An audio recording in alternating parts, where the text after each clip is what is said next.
नमस्कार, मैं शीतल नागर आपका स्वागत करती हूँ न्यूज 24 फर्स्ट एक्सप्रेस में।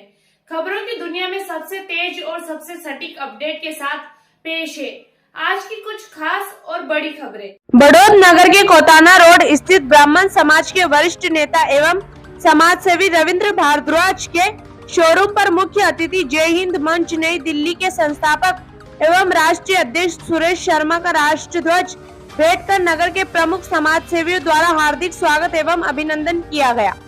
इस अवसर पर जय हिंद मंच नई दिल्ली की टीम द्वारा जनपद बागपत में यमुना नदी किनारे बसे जागोश गांव में जन्मे वरिष्ठ पत्रकार एवं समाजसेवी अनिल शर्मा को संगठन के राष्ट्रीय कोर कमेटी में राष्ट्रीय प्रवक्ता पद पर मनोनीत किया गया।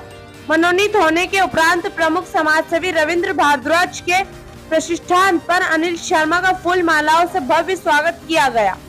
कार्यक्रम में गृह मंत्रालय की director Chitralekha Sharma, Delhi police fire brigade के अधिकारी एवं राष्ट्रपति पुरस्कार के सम्मानित समाजसेवी धर्मपाल भारद्वाज, सीनियर पायलट एवं हवाई जहाज एसोसिएशन के अध्यक्ष अनिल शर्मा, दिल्ली सहित अन्य अतिथियों का भी भव्य स्वागत किया गया।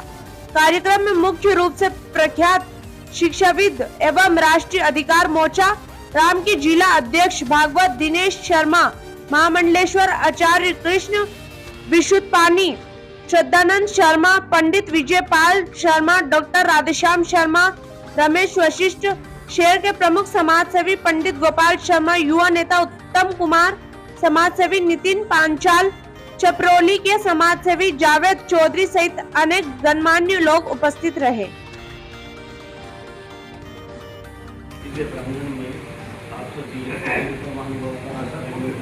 और जय हिंद मंच की जो आज के कार्यक्रम में वंदन करते हुए बड़ा हल आगे और मैं अपनी तरफ से और आप सबकी तरफ से आप सबका स्वागत करता हूँ। आपके कार्य जो जब राष्ट्र के लिए बढ़े हैं, नव राष्ट्र निर्माण के लिए उसको वंदन करते हैं और ईश्वर से प्रार्थना करते हैं कि आप आयु हो, सतायु हो, सब खुश रहें, सर्वे वंदन सर्वे भविष्य सुखी में सर्वे भविष्य प्रणाम। बहुत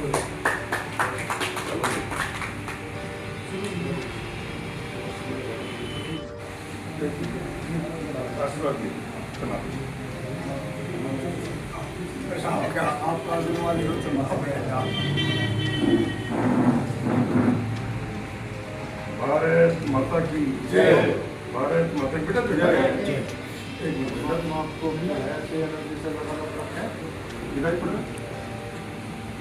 भारत माता की जय।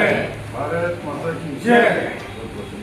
मैं इस जिम्मेदारी को संभालते हुए जय हिंद मंच की तरफ से आप सभी लोगों का हार्दिक स्वागत अभिनंदन करता हूं और मैं आप लोगों की सेवा के लिए 24 घंटे आपके साथ कंधे से कंधा मिलाकर चलने का काम करूंगा। भारत माता की जय।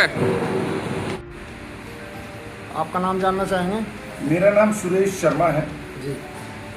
मैं हरियाणा में भिवानी जिले से बापोड़ा गांव है। मेरा रहना सहना दिल्ली में है। प्रधानमंत्री जी के घर के सामने 23 नंबर बंगला है जय हिंद भवन में।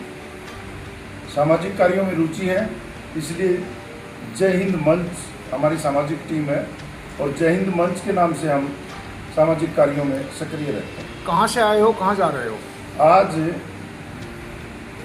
मुजफ्फरनगर पत्रकार सभा का एक कार्यक्रम था जिसमें आसपास के कई जिलों के पत्रकारों ने कुछ सामाजिक मुद्दों को और कुछ पत्रकारों के हकों की लड़ाई के लिए सभा भी की थी, कार्यक्रम रखा था और उनकी एक बड़ी प्रेस कॉन्फ्रेंस थी। उन्होंने उस कार्यक्रम में किसी पॉलिटिकल व्यक्ति को ना बुला करके उनकी इच्छा थी कि वो किसी ऐसे सामाजिक संस्था के या ऐसे नॉन पॉलिटिकल व्यक्तित्व को मुख्य अतिथि के तौर पर बुलाना चाहते हैं जो समाज और राष्ट्र में निष्पक्ष रूप से जाना जाता हो। तो हमारे जय हिंद मंच के राष्ट्रीय प्रवक्ता अनिल शर्मा जी, जो उनके उस संगठन का हिस्सा है, उनके बुलावे पे आज हम मुजफ्फरनगर गए थे। रास्ते में बुढ़ाना में कुछ लोगों के कहने पे वहाँ एक प्रेस कॉन्फ्रेंस और लोगों से मिलने का कार्यक्रम रखा, लेकिन सुबह जाने के समय कम था इसलिए वापसी में आते समय बागपत और बड़ौत, जहां हमारे जय हिंद मंच का बहुत पुराना कैडर है, जिसमें डिवाइन स्कूल वाले दिनेश शर्मा जी, जिसको पूरा शहर जानता है, पंडित रविंद्र भारद्वाज जी, इन लोगों ने यहाँ जय हिंद मंच खड़ा किया था। तो हमारी भी इच्छा थी और उनकी भी इच्छा थी कि वापसी में 2 मिनट 5 मिनट के लिए हमारे से मिलते हुए जाएंगे। आपने जय हिंद मंच का गठन किया है, इसका क्या उद्देश्य है? जय हिंद मंच एक नॉन पॉलिटिकल ऑर्गेनाइजेशन है। यह एक पॉलिटिकल प्रेशर ग्रुप है जो शहीदों और सैनिकों का सम्मान करता है, डेमोक्रेसी को स्ट्रेंथन करता है, जुडिशियल रिफॉर्म्स के लिए और एडमिनिस्ट्रेटिव रिफॉर्म्स के लिए जय हिंद मंच की स्थापना की। जय हिंद मंच किस मुद्दों को लेकर संघर्ष कर रहा है सर? जय हिंद मंच ने सबसे पहले सरकार में जो पॉलिसीज बनती हैं, उन पॉलिसीज को कुछ गलत लोग पैरालाइसिस करने का प्रयास करते हैं। सरकार में पॉलिसी की पैरवी करने के लिए सिर्फ सरकार होती है, लेकिन जय हिंद मंच ये निर्णय लेता है कि अगर कोई पॉलिसी सही है तो सिर्फ विरोध नहीं करना, बल्कि उस पॉलिसी का समर्थन भी करना है। और अगर किसी अच्छी पॉलिसी को विपक्ष या देशद्रोही लोग पैरालाइसिस करने का प्रयास करें तो हम उस सरकार के साथ खड़े होते हैं और उस पॉलिसी को लागू करवाने के लिए जन समर्थन जुटाते हैं। जय कि इसके साथ साथ जय हिंद मंच कितने राज्यों में कार्यरत है आपका? जय हिंद मंच आज 9 राज्यों में 300 जिलों में 450 कार्यालयों में काम करता है। इस किस उद्देश्य को लेकर जय हिंद मंच के कार्यकर्ता घर घर जाकर अपनी आवाज़ को बुलंद करना चाहते हैं, बताइए आप। सबसे पहले तो शहीदों और सैनिकों का सम्मान करने के लिए, क्योंकि CRP, BSF, ITBP, Delhi police, केंद्र के अधीन आने वाली सभी फोर्सेज और प्रदेशों में फोर्स जो काम करती है, काम करते हुए अगर कोई जवान शहीद हो जाता है तो उस दिन उसके घर पर सरकारी बंदूकें गरजती हैं। 1000 जनसंख्या के गांव में 10,000 की भीड़ इकट्ठी हो जाती है और वहां पर उसकी मुखाग्नि देने के लिए घर वालों का नंबर भी नहीं आता। क्या जय हिंद मंच के कार्यकर्ता राजनीतिक मुद्दों को लेकर भी आते हैं जाते हैं या नहीं आते जाते? हाँ, जय हिंद मंच ऐसा नॉन पॉलिटिकल ऑर्गेनाइजेशन नहीं है जो राजनीतिक मुद्दों पर चुप रहे। जय हिंद मंच का मानना है कि राजनीति व्यक्ति का मूल स्वभाव है और राजनीति देश को संचालित भी करती है। इसलिए निष्पक्ष और न्यूट्रल होकर के मुद्दों पर आधारित राजनीतिक हस्तक्षेप जय हिंद मंच करता है और वोट की चोट से सही का साथ देता है। किन विचारों को लेकर आपने जय हिंद मंच का गठन किया है सर?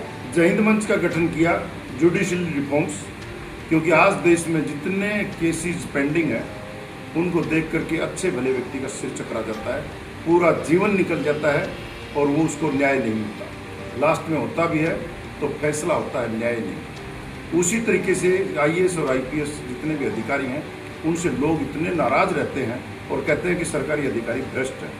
ठीक उसी तरीके से चुने हुए प्रतिनिधियों से लोग इस बात को लेकर नाराज हैं कि वह हमारी सरकारों में आवाज़ बन करके प्रतिनिधित्व नहीं करते। इसलिए जय हिंद मंच का गठन किया कि लोगों की तरफ से आवाज़ उठाने के लिए एक निष्पक्ष और राष्ट्र पक्ष खड़ा हो, क्योंकि एक पक्ष है और एक विपक्ष है, लेकिन जो आज पक्ष है वही अगली योजना में विपक्ष हो जाता है और जो 2 योजना से या 1 योजना से विपक्ष में चल रहा था वही आगे आकर सत्ता पक्ष बन गया। किन विचारों को लेकर आप आगे बढ़ रहे हो? हमारा विचार है कि जाति, धर्म, क्षेत्र, गोत्र और दल बाद में देश पहले होना चाहिए और चुनाव में काबिलियत को प्राथमिकता देनी चाहिए और काबिलियत के आधार पर अपना प्रतिनिधि चुनना चाहिए।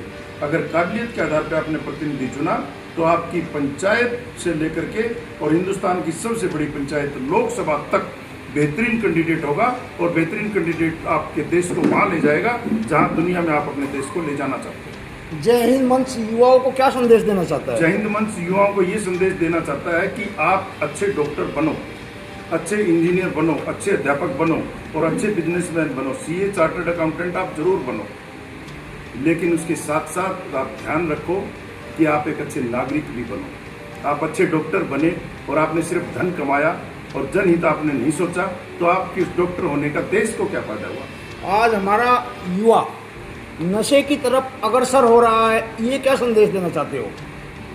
जय हिंद मंच ने लंबे लंबे आंदोलन नशे के खिलाफ चलाए हैं, खास करके पंजाब में आपने उड़ता पंजाब और दूसरी कुछ मूवीज सीरीज देखी हैं जो जय हिंद मंच की ही गतिविधियों पे बनी है। नशे के बारे में जय हिंद मंच घर घर जाकर, गांव गांव जाकर के और लोगों में जागरूकता ला करके और पेरेंट्स को कहना चाहता है कि अपने बच्चों को नशों से बचाकर खेलों की तरफ लेकर के आए और सरकारों पे ये दबाव बनाते हैं कि नशे के कारोबारियों को फांसी की सजा और उम्र कैद दी जाए। ये जय हिंद मंच रिट डाल करके कोर्ट में भी लड़ रहा है और जनता के बीच भी लड़ रहा है।